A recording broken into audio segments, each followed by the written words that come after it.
Well, once again, XLL is bringing you some of the finest in neo soul and soul artists, and we're here today with Shelly Bhushan. And Shelly has been a featured artist on XLL previously, and she's going to be one again in the near future. So we're just going to ask her a number of questions and let people get to know a little bit more about who she is. So Shelly, I guess my first question to you is, when did you first realize that you're a singer? When did you first discover your gift? People ask me this question, and I basically tell them that I've been singing since I could breathe. As far as I've known myself as like me with memories, I've been singing.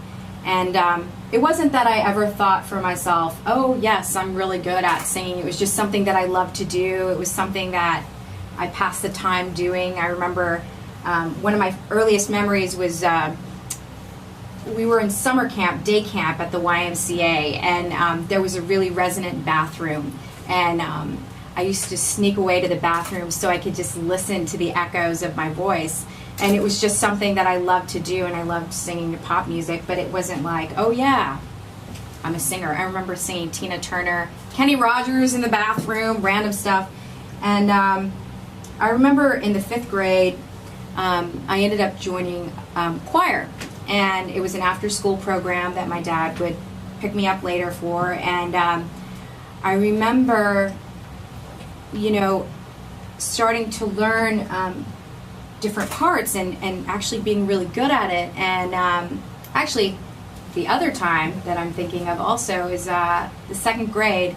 They asked me to sing a solo. It was my first time, and I was like, wow, this is amazing. I didn't even think that I could do it, but it's always just been part of my life. I don't come from a musical family, so it wasn't like people were encouraging me or discouraging me. It was just who I was, and we played music in the house all the time, but I just ended up turning into this person who was a singer.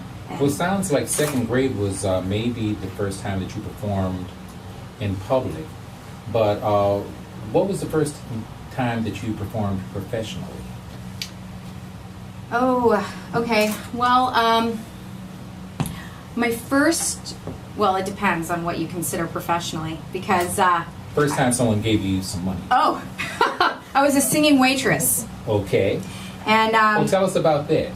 Well, let's see. In college, there was, or there is actually still, an Italian restaurant chain that had opera singers. And it was a small chain at the time. It's blown up to be really big, and I don't think they have opera singers anymore. But they hired me to be a hostess at first and singer, and I would sing Italian arias. And I never, at that point, I had never really indulged me singing pop music except to my friends, and just something that I loved to do. And I'd go around singing art song to different tables, your typical, Verdi or anything. And I remember making, like a $10 tip here or there, and I was in college, and I was like, wow, this is awesome. And I remember I was also very stiff at the time, because I had been singing, in high school, and I'd never really gotten into my body in terms of the way that I would move. I am not a great dancer, by the way. I'm the worst dancer ever. But I remember there was a bachelorette party, and they didn't want to hear art song, and they were like, I want to hear I Will Survive by Gloria Gaynor. And I was like, I know how to do that. I've done that in karaoke like 1,000 times. So I remember doing it and belting it, and like people were like throwing plates like for applause, and they like handed me $100 bill, and I was like, whoa, this is amazing. And then you find out, there can be money attached exactly to this. Exactly. But it was a great way. It was an interesting way for me to learn how to be a pop singer, because I had been such a classical singer, a choral singer, and I never really learned how to be one with the pop thing and or the soul thing or any of it. Or I was so used to being so proper about music that I had never really learned how to feel it with my entire body. And that was the first time I was able to experiment because the stakes were low in a way. It was kind of like, well, let me see what happens if I do this for this table. Let me see what happens if I sing it this way. And it taught me how to really let go and become a better performer. So not only did I blossom in my singing, but I blossomed as a performer as a result of that. So it was a pivotal moment in my singing career. And I think it's important as a performing musician or singer to realize that you are doing this for an audience. Now, you can take all the voice lessons in the world, okay, and you're sitting in a little rehearsal room with your coach, okay, but no matter how well you replicate the exercises in that environment, it's going to be a different thing when you are actually there playing in front of people, and you're gauging their response, and you have to tailor what you're doing to, how you're coming across. So it sounds like that experience was helpful there. Well, I'd like to ask you,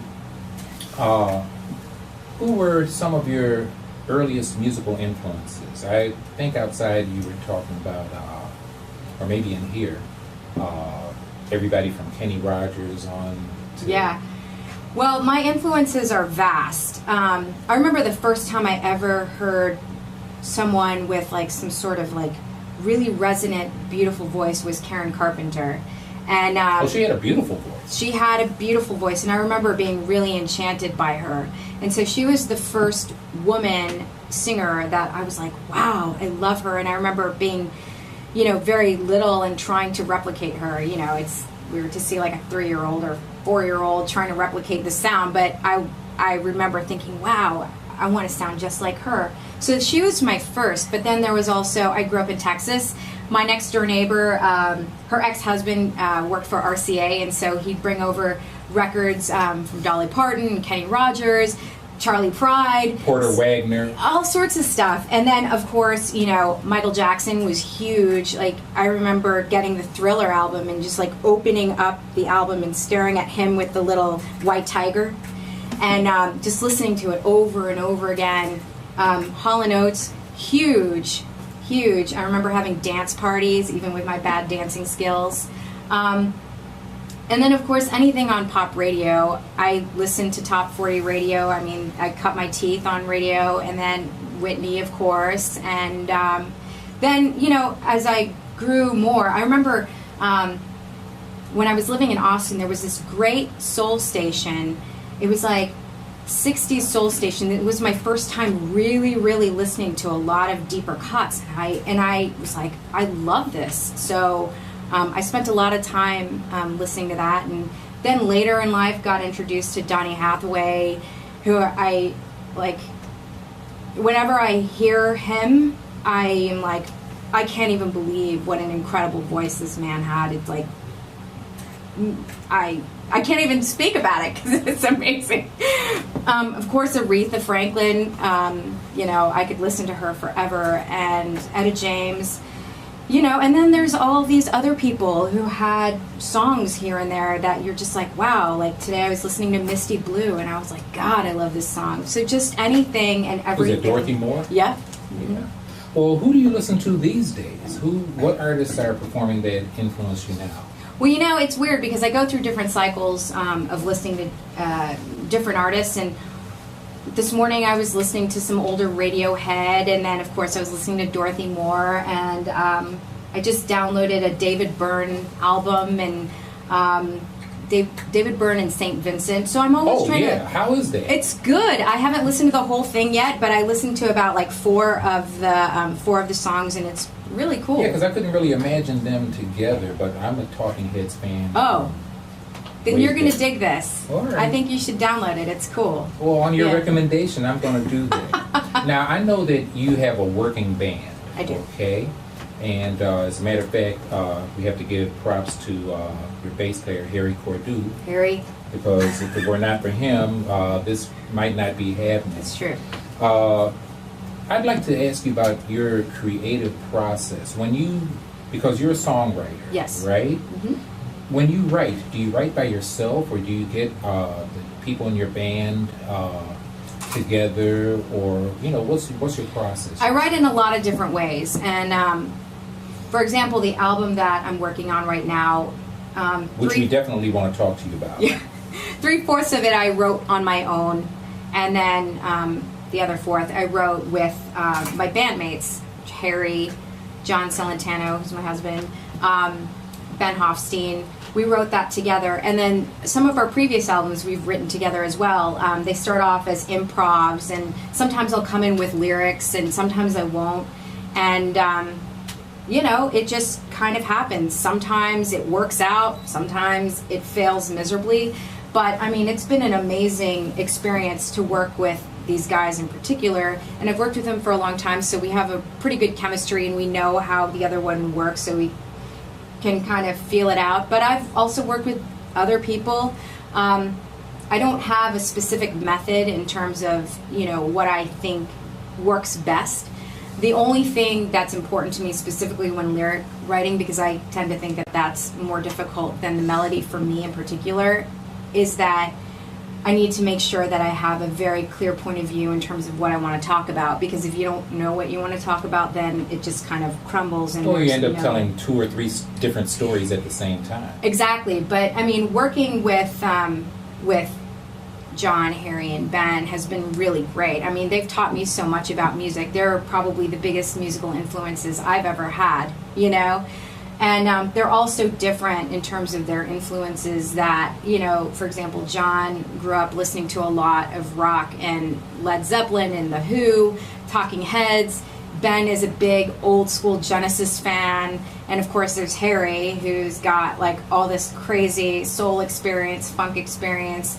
So it just kind of culminates into something really interesting, and they've really helped define my sound, our sound, the sound that we've been creating over the years. And you know, and even when I bring in a song that, let's say, I wrote by myself, they write their own parts, you know, they feel it out, they know what we're going for, and you know, it's been a really great partnership. So well, not every singer is fortunate enough to have actual musicians at their disposal, and for budgetary reasons as well as other reasons, I guess. Yeah. A lot of singers end up working with a producer who just brings in a track, or you know, a number of different producers.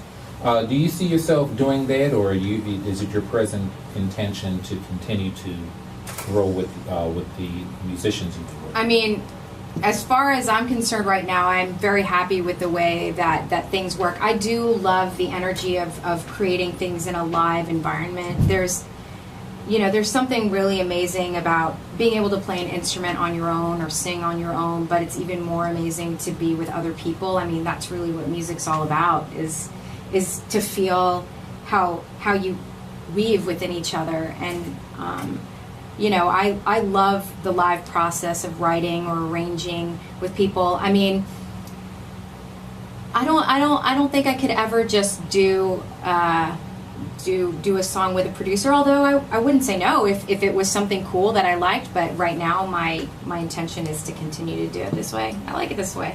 And they seem to be okay with it too. So now you're working on, this is going to be your 3rd album? Fourth. Your fourth. Oh, yeah. Well, somehow I missed one, so we have to talk about that later on.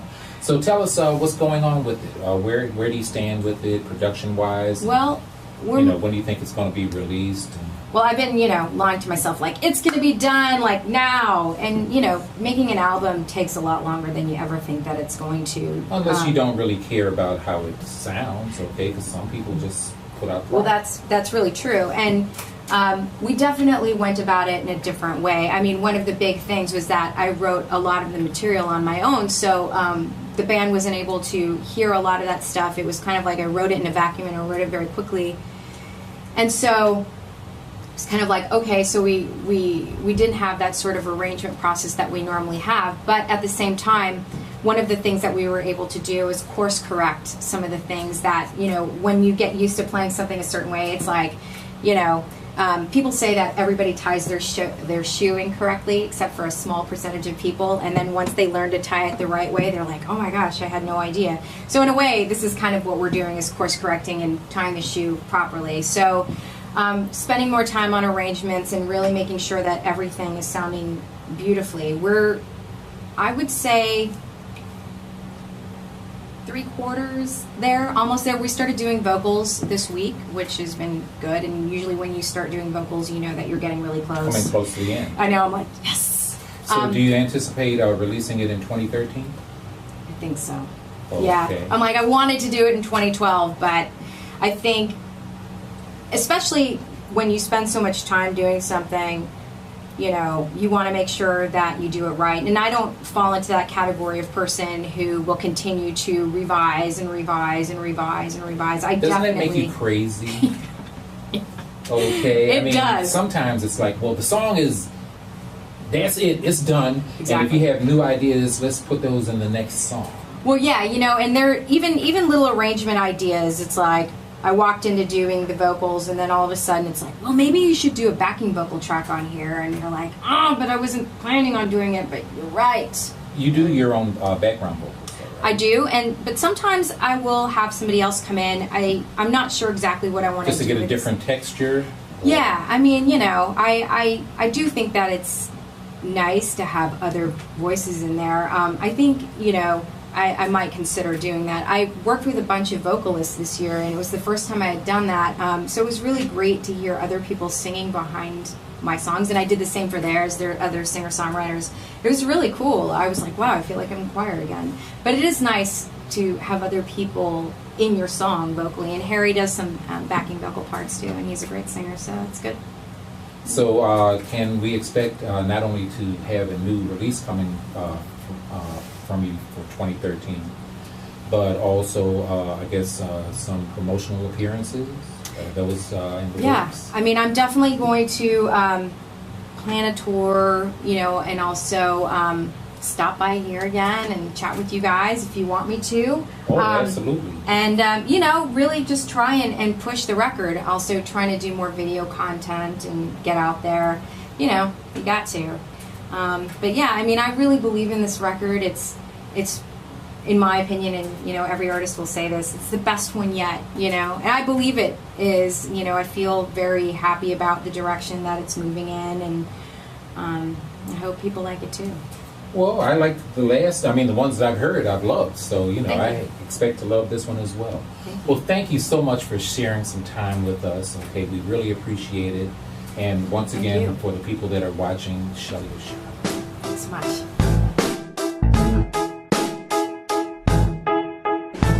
Give me something I can feel. I'm never satisfied and I need something real. I don't like